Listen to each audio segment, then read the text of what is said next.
I still remember the exact moment my whole world cracked open in front of everyone I had ever known. One glance, just one, and somehow that was all it took to strip away every carefully constructed wall I had built around my heart and place my private struggle on display for the entire congregation to witness. I have replayed that moment so many times in my mind, wondering what would have happened if I had simply looked away. But I did not look away. And everything that followed changed me in ways I am still learning to understand. I was raised in a community where faith was not just something you practiced on Sundays, it was the air you breathed. I grew up watching my mother fold her hands before meals with a quiet reverence that never seemed forced, watching my father speak to neighbors with a patience I deeply admired, and understanding from a very young age that who you were inside this community mattered more than almost anything else. We did not seek attention. We did not draw lines between ourselves and our neighbors by chasing things that did not belong to us. Modesty was not a burden we carried, it was something we genuinely believed in. And I believed in it too, more than I ever questioned it. I was the kind of woman people described without much drama: quiet, reliable, respectful. I helped my mother with the younger children, kept up with my responsibilities around the house, attended every gathering without complaint, and tried sincerely to be the kind of daughter and community member that my family could feel proud of. I was not naive enough to think I was perfect, but I genuinely believed I had a clear sense of who I was and where I belonged. I had never given anyone a reason to look at me twice, and I had always preferred it that way. That sense of quiet stability was what made everything that followed feel so disorienting. Because the shift did not come all at once. It crept in slowly, the way a season changes, so gradually you almost miss it until one day you look around and realize everything is different. He came into the area in early summer. His name was Daniel, and he was not from our community. He was English, working on a construction project nearby, and because the family whose land bordered ours had hired workers to help repair storm damage from the previous season, he was around more than any outsider had been in a long time. He was polite in the way that felt genuine rather than practiced. He always removed his hat when speaking to elders. He never raised his voice or acted like he was somewhere he did not belong. He was simply there, doing his work, keeping to himself, and treating everyone he encountered with a kind of steady, uncomplicated respect that I noticed far too quickly. At first, I told myself there was nothing unusual about it. People passed through. Workers came and went. I had seen outsiders before.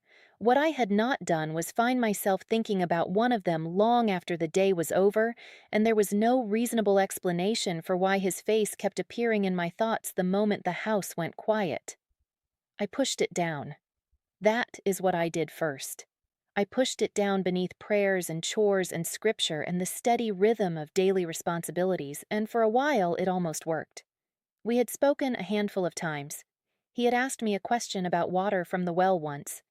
He had thanked me when my mother sent over food for the workers. Small things, completely ordinary moments that should have meant nothing and somehow refused to mean nothing. By the time I admitted to myself that I was in trouble, I was already deep in it. I began organizing my mornings differently without fully acknowledging why.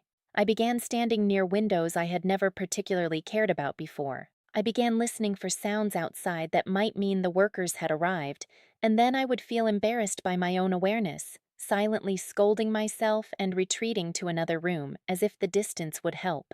The community noticed things before I was even aware there was anything to notice. That is the nature of a small, close community. People pay attention not because they are unkind, but because everyone's lives are genuinely woven together. I started sensing it in small ways. A slightly longer look from a neighbor woman I trusted.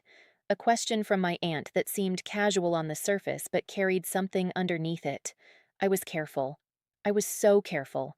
I made sure my behavior remained exactly what it had always been, proper and measured and completely unremarkable. But my heart was not unremarkable, and hearts have a way of showing themselves no matter how determined the mind is to keep them hidden. I began having nights where sleep would not come. I would lie still in the dark and pray for clarity, and instead of clarity, I would feel the weight of my own confusion pressing down on me. I was not doing anything wrong. I told myself that constantly. I was not pursuing something I was not supposed to pursue. I was simply feeling things I could not control. But I also knew that in my community, the line between private feelings and public behavior was not always drawn the way I wished it would be. People interpreted silence, they interpreted hesitation, they interpreted small things that most people would never think twice about. And then came the morning when I stopped being careful enough. It was a Sunday. The gathering was at a neighbor's home, as it sometimes was, and the community had come together the way we always did, with a solemnity that I genuinely loved. I was already feeling fragile that day in a way I could not explain. I had barely slept. I had prayed longer than usual that morning, asking for strength I was not sure I had. And when I walked into that gathering, I told myself clearly, firmly, that I would be fine, that I would simply sit and listen and let the service carry me the way it usually did. I did not know he would be there. He had come with the family who employed him, who had a connection to our community that made his presence not impossible, just unexpected. And when I saw him standing near the back, I should have looked away immediately. Every part of me knew that. But for one brief moment, one completely human and completely unguarded moment, I looked at him, and he looked at me. And whatever passed between us in that single second, it was honest enough that I could not pretend it was nothing.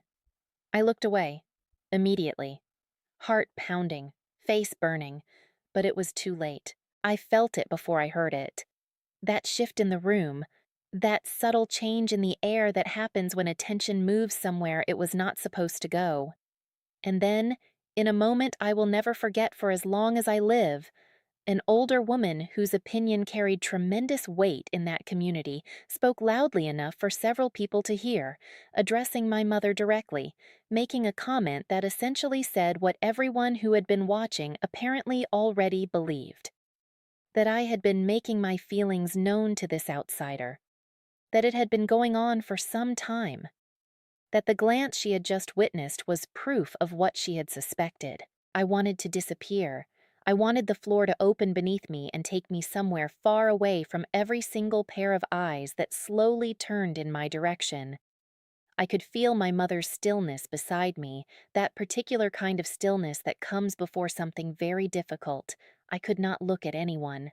My face was hot and my hands were trembling, and I was absolutely certain I had never in my life felt so exposed, so misread, and so utterly powerless inside a space that had always felt like home. The days that followed were some of the hardest I have ever lived through. There were conversations I was not part of but knew were happening.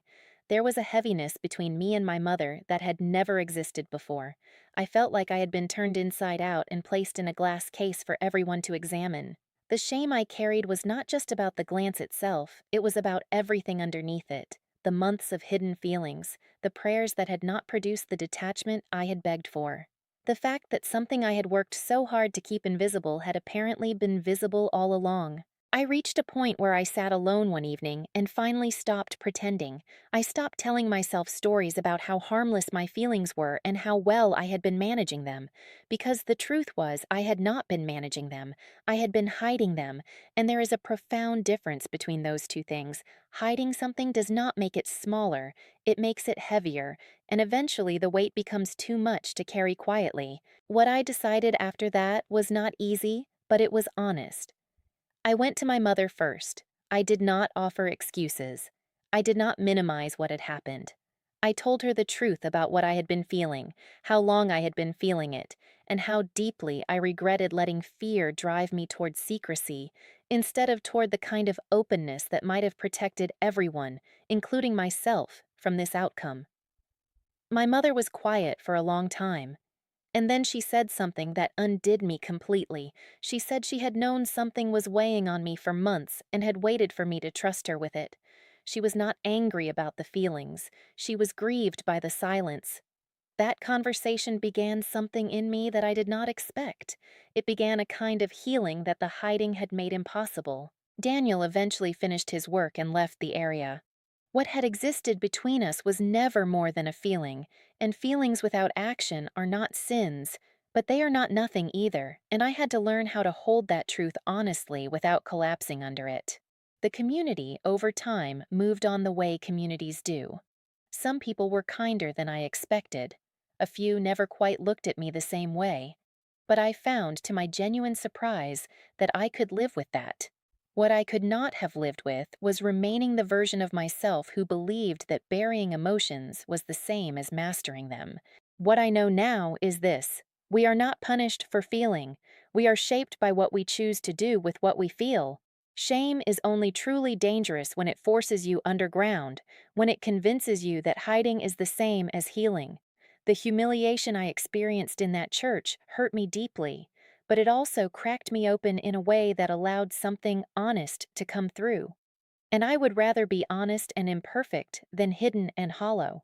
I am still the same woman who values faith and community and the quiet dignity of a life lived with purpose. But I am also a woman who now understands that emotions are not the enemy of integrity. Secrets are, and I will not keep that kind of secret again. If you have ever been judged for something people only partially understood, if you have ever felt the burn of a room turning toward you before you had a chance to explain yourself, I want to hear from you.